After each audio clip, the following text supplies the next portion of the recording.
Oil பத்தி நிறைய பேருக்கு என்ன நினைக்கிறாங்க, அது சமையலுக்கு யூஸ் பண்ற ஒரு ஆயில். உண்மையிலேயே அது சமையலுக்கு யூஸ் பண்ற ஆயில் தான். கிட்டத்தட்ட அந்த பாம் ஆயில்ல இப்போ ஒரு 1/2 லிட்டர் எடுக்கிறோம்னா அதுல 1/4 லிட்டர் வந்து வேண்டாத கொழுப்பு தான் இருக்கு, சேச்சுரேட்டட் ஃபேட் தான் இருக்கு. மீதி 50% நல்ல கொழுப்பு இருக்கு. ஸோ ஓரளவுக்கு ஆபத்து இல்லாத ஒரு பாம் ஆயில் அப்படி எடுத்துக்கலாம், ஒரு மிதமான அளவுல எடுத்துக்கலாம், ஒன்றும் பிரச்சனை இல்லாம போயிடும். எல்லா பேக்கேஜ் பண்ணி வர்ற பாம் ஆயிலும் ஸோ இந்த கவர்ல அடைச்சு வர்றது எல்லாமே ரிஃபைன்ட் என்ற ப்ராசஸ்க்கு உள்ளாடி போறாங்க.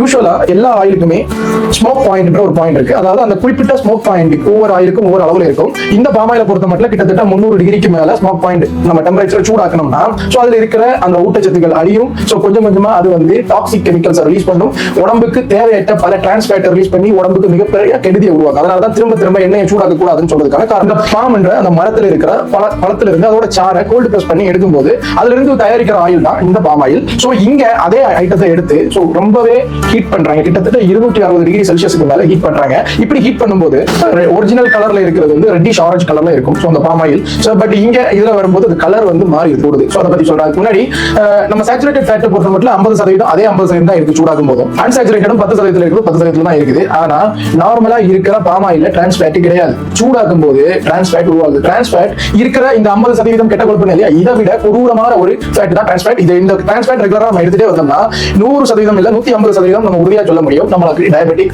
ஹார்ட் அட்டாக், ஸ்ட்ரோக் 100%, 150% வரும்ன்றதை உறுதியா சொல்ல முடியும். அதே நேரம் விட்டமின் ஏ வந்து இருக்குது, பீட்டா கரோட்டின் அதிகமா இருக்குது. சோ அதையும் சூடுபடுத்தி கெடுத்துறாங்க. விட்டமின் இ அதிகமா இருக்கு, அதையும் கெடுத்துறாங்க. ஆன்டி ஆக்சிடென்ட்ஸ், கேன்சர் வராம தடுக்கிற அதிகமான ஆன்டி ஆக்சிடென்ட்ஸ் அந்த உண்மையான பாம் ஆயில்ல இருக்கு, அதையும் கெடுத்துறாங்க. சோ மார்க்கெட் பண்ணணும், ரொம்ப நாள் அதை சேல்ஸ் பண்ணணும், சூப்பர் மார்க்கெட்டுக்கு எல்லாம் போய் வரணும்னா கண்டிப்பா அதை ரீஃபைன் பண்ணி அதோட ஸ்மெல், அதுல இருக்கிற அந்த ஒடோர்னஸ் எல்லாமே நீக்கினா சோ அது வந்து ரொம்ப நாளுக்கு வந்து ஸ்டோர் பண்ண வைக்க முடியும்ன்ற ஒரே காரணத்துக்காக காசு கொடுத்து பாம் ஆயிலுக்கு பதிலாக பால் ஆயில வாங்குறோம். இந்த பேக்கெட்ல இருக்கிற சத்தெல்லாம் போச்சுன்ற வருத்தத்தினாலேயோ என்னமோ அதுல வந்து விட்டமின் ஏயும் விட்டமின் டியையும் ஆட் பண்ணிருக்காங்க.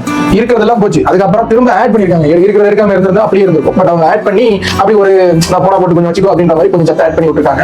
இப்படி இந்த ஆயில ரிஃபைன் பண்றதுனால அவங்களால வந்து இப்ப நம்ம எங்கேயாவது வெளியில போகும்போது ஸ்ப்ரே அடிச்சுட்டு போறோம் இல்லையா, அது மாதிரி இதுல வந்து ஃப்ராக்ரன்ஸ் ஆட் பண்ண முடியுது. அவங்களுக்கு விதமான ஏதாவது ஃபிளேவர் கொடுக்கணும்னா அந்த ஃபிளேவர் வந்து ஆட் பண்ணலாம், மனத்தை வந்து உருவாக்க முடியும். கடைசியா நான் என்ன சொல்ல வரேன்னா, சமையலுக்கு பாம் ஆயில் யூஸ் பண்றது ஓகே தான், பட் பரவாயில்ல, ஏதோ நீங்க அப்பப்ப எடுக்கிறீங்கன்னா பரவாயில்ல எடுத்துக்கலாம். இதை விட நல்ல எண்ணம் வேற இருக்கு, பட் வேற வழி இல்லாம இப்ப ரேஷன் கடையில கூட எடுத்து கொடுக்குறாங்கன்னா அதை வாங்கிக்கலாம். ஆனா அதுல ரிஃபைன்ட் ஆயில் இருக்குன்னா அதுதான் சிக்கலே. உண்மையான பாம் ஆயில் நம்ம கைக்கு வர மாட்டேங்குது. நீங்க அப்படி எடுக்கணும்னா பாம் மரத்துல இருக்கிற அந்த பழத்தை பறிச்சு நம்ம தான் மில்ல கொடுத்து அடிச்சு வாங்கி அதை தான் ஆயில மாத்தணும். அப்படின்னாதான் அந்த பாம் ஆயில் எடுக்கலாம். அதுவும் ஓரளவு சத்துள்ளதா, ரொம்ப சத்தெல்லாம் கிடையாது. பட் இருந்தாலும் பரவாயில்ல. இந்த பேக்கேஜிங் வரும்போது 100% எல்லாமே வேஸ்ட் தான்.